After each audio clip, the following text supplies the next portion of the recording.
My name is Beth Ream-Snyder. I'm the principal here at Sacred Heart Catholic School. I think the jump in enrollment at Sacred Heart can be attributed to many things.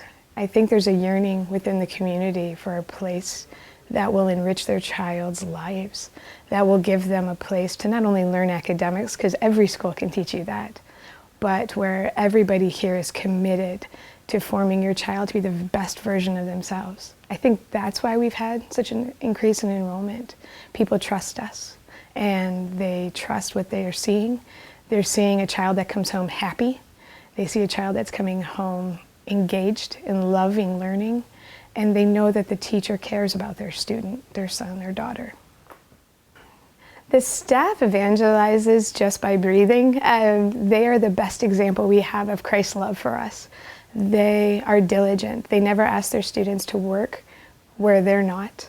They put in as many hours or more, and they evangelize just by being who they are, and with all of their beautiful, flawed perfection, right? We are all in that process of growing in holiness, and they're no exception to that, and they're honest about that.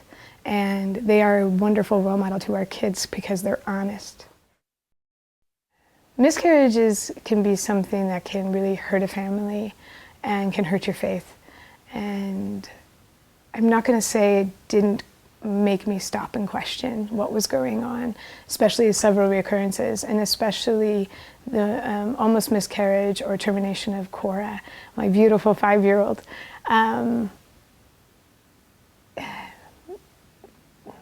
My faith became real, not a platitude, I believe, at that point, where I think many people have struggles, whether it's a miscarriage or a divorce or a death or something unexplainable. A child dies is hard and heart-wrenching, and they're a part of you.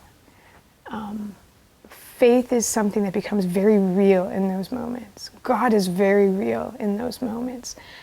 And it's one of those moments that just define who you are in Him. And it's a gut check. It makes you look and see, what do I really believe and why? We all question everything by nature. It's just who God's made us to be. We question our world, and we're supposed to, and He wants us to. Faith is never meant to be passive. It's meant to be active. If it took 6 of my beautiful children to get this hardened heart to question my faith in it with a loving lens and acceptance, then I'm happy for that. And I'm happy that they're still a part of me. I'm happy that I'll get to see them one day. I have faith that we will. God's got a beautiful creation. And so no matter what death, no matter life, principalities, nothing can separate us. Not one thing can separate us from God's love. That's what miscarriages taught me. Our family is a little unique, to say the least. And my husband being a priest, it makes things a little different in our household. We have 2 children with us here. We have 6 in heaven. And it makes for a busy day. You have a full-time priest, you have a full-time principal, and 2 full-time children. So having that balance without God at the center would be absolutely impossible. Having the joy of our children here with us, and the understanding that the children that are not with us are in heaven, my kids understand that and love that, and they actually ask for their brothers and sisters to pray for them. And it's a unique, wonderful mess that I'm so proud and privileged to be a part of. It has its challenges. Daddy can't be at every event. Mom can't be at every event. And my children are asked to sacrifice a lot, but they do so with this beautiful, lovely, charitable heart. In part, I think they see it a lot modeled at the school.